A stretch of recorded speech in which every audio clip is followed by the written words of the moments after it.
Sud Radio Découverte Tourisme, Stéphane Zeremeta. Bonjour mon cher Stéphane. Bonjour Maxime. Comme dirait l'autre, Yvonne, fais tes valises. On part cette fois-ci à Dijon. C'est à Dijon qu'on repart, voilà. Alors partons, on est en Côte d'Or, on est dans l'est de la France, l'ancienne capitale des Ducs de Bourgogne, c'est vrai, une pépite. On est dans le centre historique qui est classé patrimoine mondial de l'UNESCO. Bon, c'est vraiment la destination assez incontournable pour les amateurs d'histoire, mais aussi d'œnologie.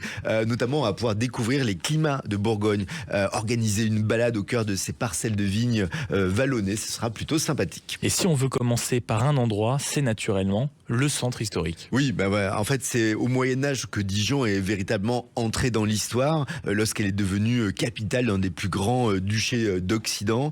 C'était une période vraiment faste qui a profondément marqué la ville actuelle.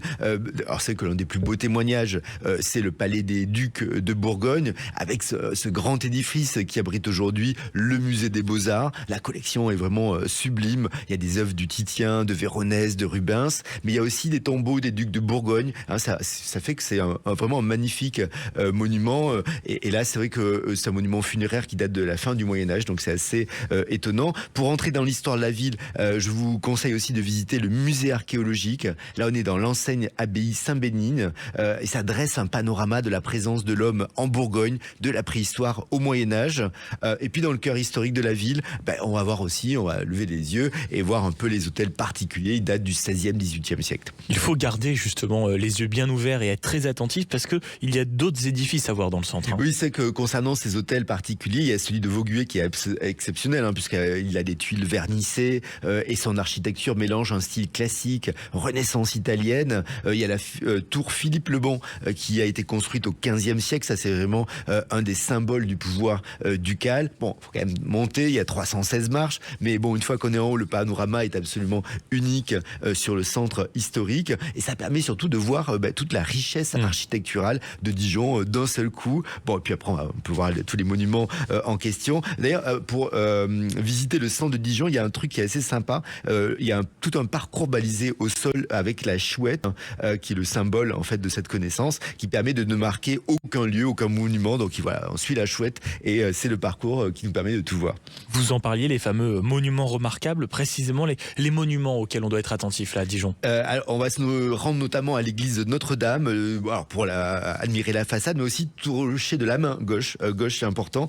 La fameuse chouette, qui est le porte-bonheur de la ville. L'emblème. Le patrimoine aussi, c'est la vie quotidienne, les traditions locales. Donc notamment, il y a le musée de la vie bourguignonne qui est installé dans l'ancien monastère des Bernardines. Ça raconte l'histoire des habitants, des métiers, des fêtes d'autrefois. Et puis on voit aussi notamment des mises en scène plutôt réalistes avec des personnages en cire. Là, on est vraiment dans une immersion dans ces scènes de vie de l'époque. C'est vraiment sympa. Et là, si on se dirige vers mon domaine, c'est le vin aussi à Dijon qui occupe une place particulière. Absolument, c'est vrai que pour découvrir l'histoire du vin, cet œnotourisme, on a la Cité internationale de la gastronomie et du vin qui est installée sur un site réhabilité. On est aux portes du centre historique, c'est un lieu interactif, on est entre patrimoine, gastronomie, culture du vin, donc plein d'expositions, des parcours pédagogiques, des ateliers, des espaces de dégustation. On va vraiment en prendre beaucoup sur l'œnologie et on va voir aussi comment la vie, le vin en fait est indissociable de l'histoire et de la culture de Dijon.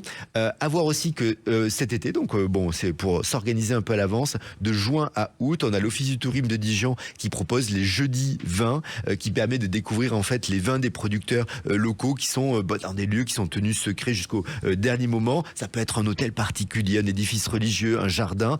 C'est assez sympa, c'est vraiment une belle expérience. Et puis en plus du vin, à goûter aux autres spécialités gourmandes de Dijon, on pense à la moutarde, mais les escargots de Bourgogne ne sont pas très loin. Restons quand même du côté du vin à Dijon, c'est aussi la porte d'entrée des climats du vignoble de Bourgogne. Oui, c'est vrai que ces parcelles de vignes s'étendent de Dijon à Centenay jusqu'au Marange, et c'est pour comprendre un peu le rôle central qu'elle joue dans la production vinicole. Il faut citer cette cité internationale de la gastronomie et du vin dont on parlait. Et puis, depuis Dijon, on peut prendre aussi la route pour partir à la découverte du vignoble, des spécialités. Bon, chaque appellation, Marsanais, Fixin, Gevrey-Chambertin, des noms absolument prestigieux. Ce voyage nous conduit sur ces sites œnotouristiques de la Cité des Climats et Vins de Bourgogne. Donc, on pourra aller à Bonne, à Chablis, à Mâcon. Il y a des expériences immersives, ludiques. Ça met vraiment à l'honneur ces vignobles bourguignons. En tout cas, voilà, entre histoire et œnologie, Dijon, c'est vraiment une belle escapade